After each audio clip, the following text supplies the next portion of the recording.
Bihar board class 12 प्रश्नावली 5.3 आ प्रश्न संख्या 5 एकर अवकलन करे के बाटे।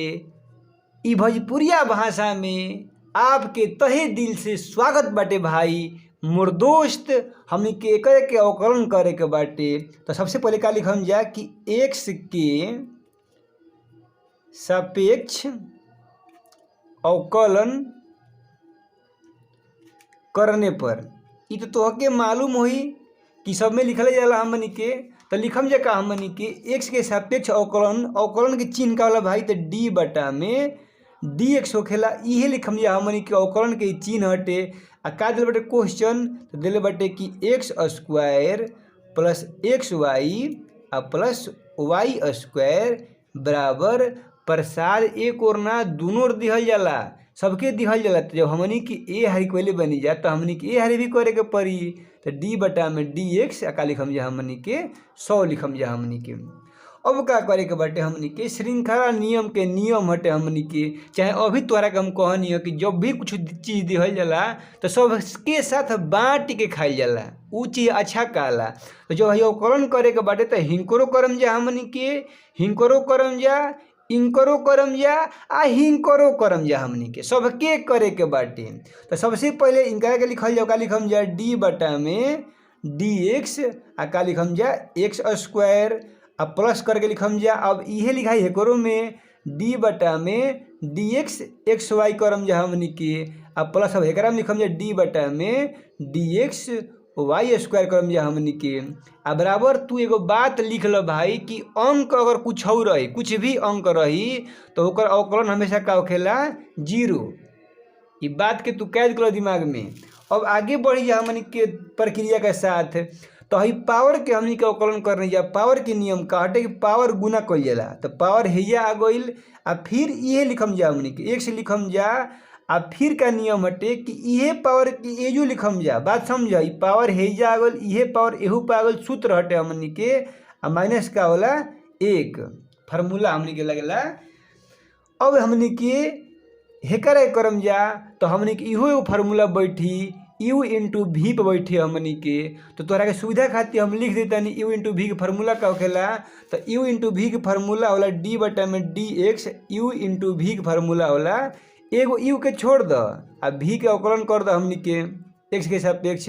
अब v के छोड़म जा हमनी के तो u के अवकलन हमनी के करम जा। सिंपल बाटे, एगो के छोड़े के एगो के अवकलन करे के बाटे, एगो के छोड़े के बाटे तो एगो के अवकलन करे के बाटे हमनी के।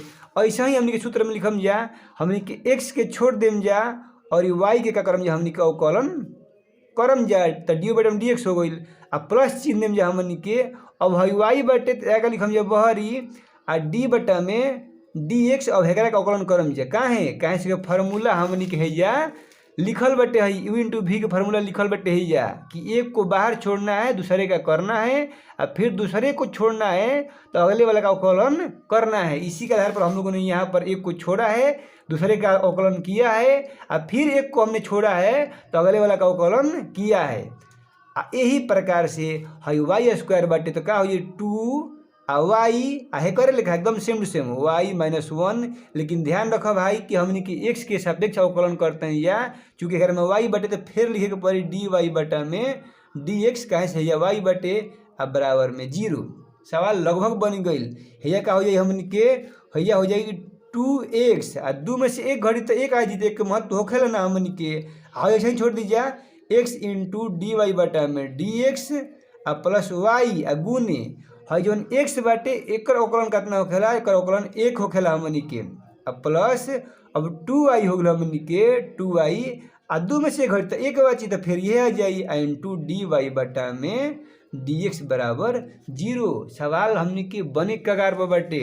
अब देखो का कल जाओ कि है 2x बाटे है y बाटे एक संगे लिखल जाओ तो 2x आ प्लस का हो जाई y हो जाई हमनी के आ प्लस अब है लिखम जा हमनी के x इंटू dy बटा में dx है करम बाटे तो इहो लिखाई जी 2y इंटू dy बटा में dx इज इक्वल टू 0।